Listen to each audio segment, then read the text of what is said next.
Wakurugenzi. Vijana ya nani? Vijana anatembea. Siku zombo. Tuko ndani. Kabisa. Leo tumekuja na huzuni kubwa sana. Sisi huzuni yetu leo ni baba is dead. Sisi tulikuwa tunauliza hiyo wakati mtuambie baba yuko wapi. Baba yuko wapi? Tukauliza swali ni je, baba yuko wapi? Lakini wanasiasa wetu wamejaa ukora. Wengine wakaanza kututusi, msiongelee baba, sijui nini ako sawa, tumeongea naye kwa simu. Baba ni malaika, sijui nini. Kindiki jana anasema ati baba ako atarudi, sijui nini. Bwana tusemenge ukweli. Wanasiasa wetu Kenya hii tukue watu wa kweli. Msidanganye hata health ya mtu. Mtu ni mgonjwa mko mnadanganya. Hapana.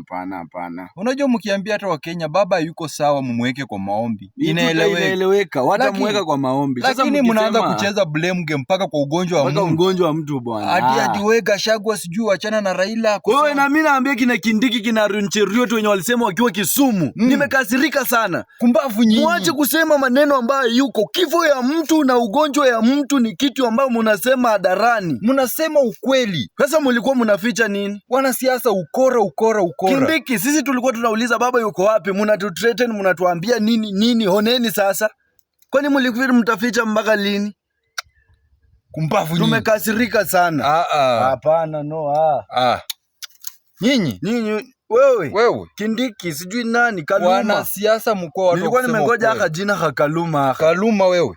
Uende usugue meno. Na Kaluma hata. Wewe.